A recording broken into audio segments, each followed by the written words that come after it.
오늘의 썰과 사연 시작합니다. 날씨가 쌀쌀해지니까 가슴이 아련한 추억이 떠올라 써보려 해요. 저는 서울 땡땡동에 살고 있는 나이가 좀 있는 노총각이에요. 30살 초중반에 오랫동안 사귀었던 여자친구와 헤어지고 나서 일에 파묻혀 몇 년을 보내다 보니 홍기를 놓친 듯하네요. 여자친구와 헤어지고 나서 몇 년 동안은 씁쓸하고 공허해서 소개팅 많이 하고 짧은 연애도 몇 번 하고 그랬는데 상처가 깊어서였는지 결국엔 모두 잘 되지 않더라고요. 첫 여자친구와 연애가 굉장히 영향을 많이 끼쳤던 것 같아요. 아무튼 몇 년 전부터 낚시와 등산에 취미를 붙여서 전국 이곳저곳 돌아다니다 보니 주말에는 회사에서 일하는 것만큼 바쁘게 지냈었고 금요일에 퇴근하면 거의 취미생활하러 떠났던 것 같네요. 몇 년 전에 진급을 앞두고 좋은 금평을 받기 위해 지방지사로 지원을 해서 1년 동안 파견 근무하고 올라왔었는데요.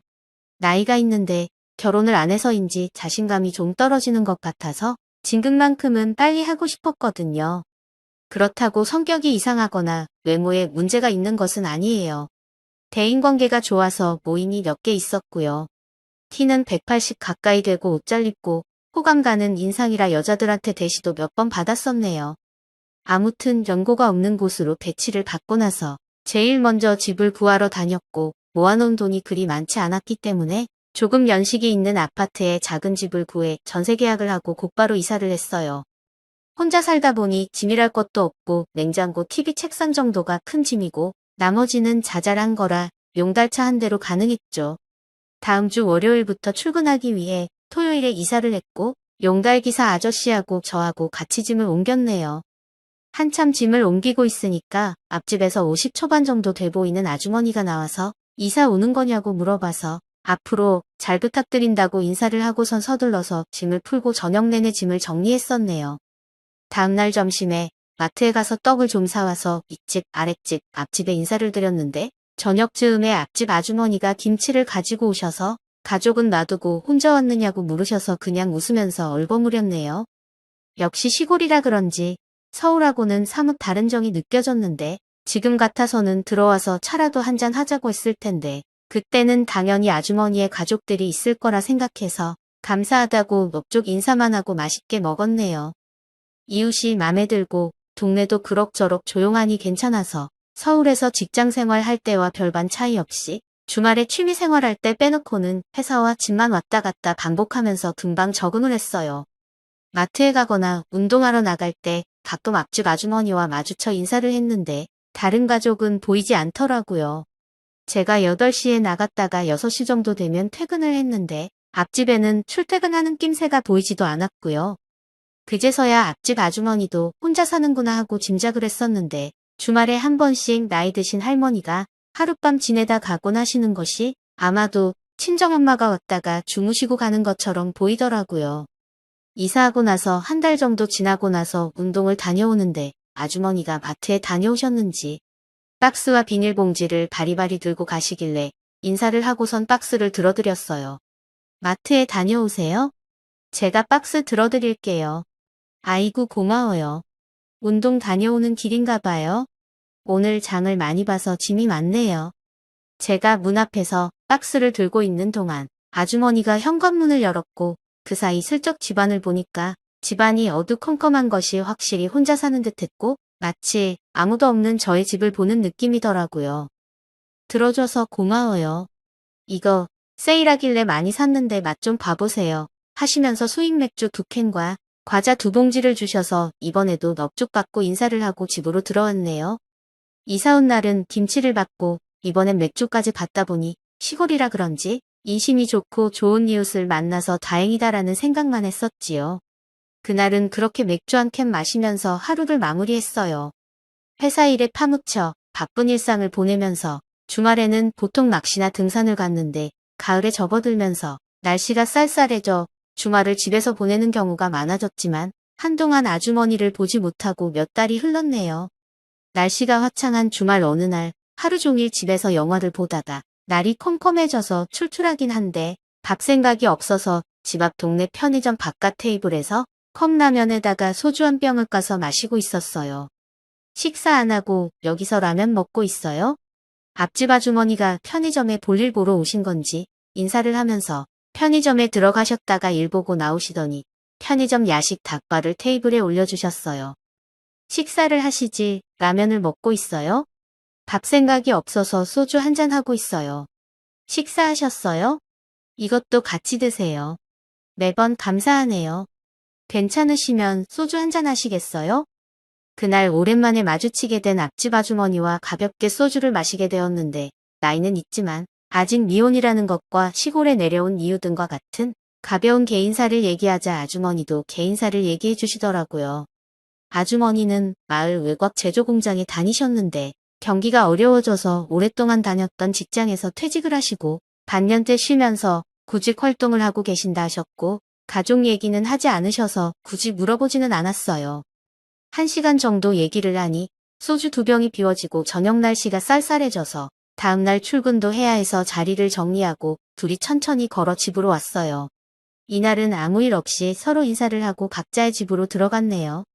이후 편의점 갈 때나 분리수거할 때, 운동할 때 마주치면 편하게 인사하면서 지내게 되었고 며칠 동안 마주치지 못하더라도 집안에서 앞집 문이 열리고 닫히는 소리가 들려서 아주머니를 의식하면서 지내게 되었어요. 어느 토요일 점심 즈음이었어요.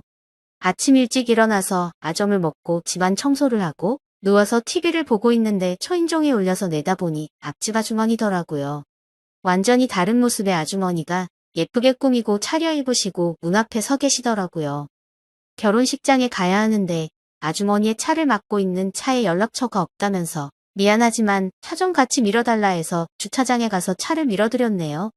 경비 아저씨를 불러야지 왜 나를 부르나 싶었지만 굳이 물어보지는 않았어요. 집에서부터 주차장까지 같이 걸어가는 동안 아주머니한테서 좋은 향수 냄새가 나서 한마터면 고개를 옆으로 돌리고 코를 대고 킁킁하면서 맡아볼 뻔했어요. 나이가 있어서 약간 통통하긴 했지만 꿈이니까 꽤나 예쁘장하시더라고요. 표현해보자면 분위기 있고 예쁘장하게 후덕한 중년 부인이란 표현이 맞을 것 같아요. 몇 달 동안 살면서 처음 보는 아주머니의 모습이다 보니 굉장히 강렬해서 몇 시간 동안 아주머니만 생각했네요.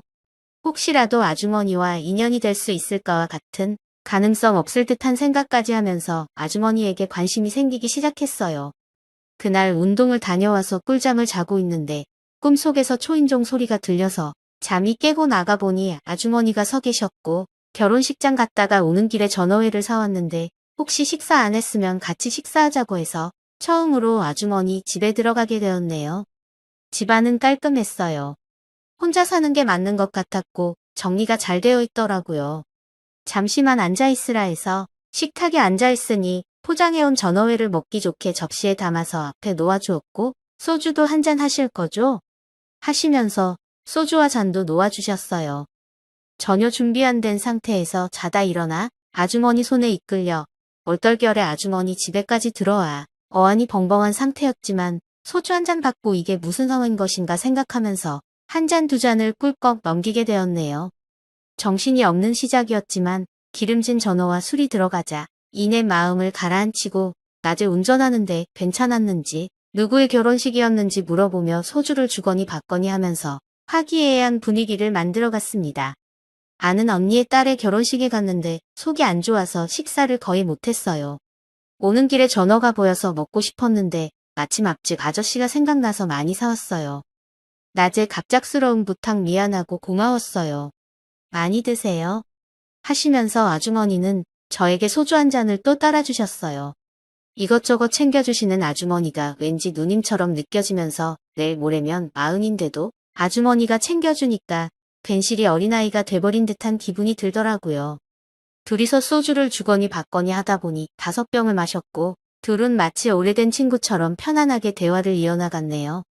재작년에 남편하고 갈라서게 됐어요.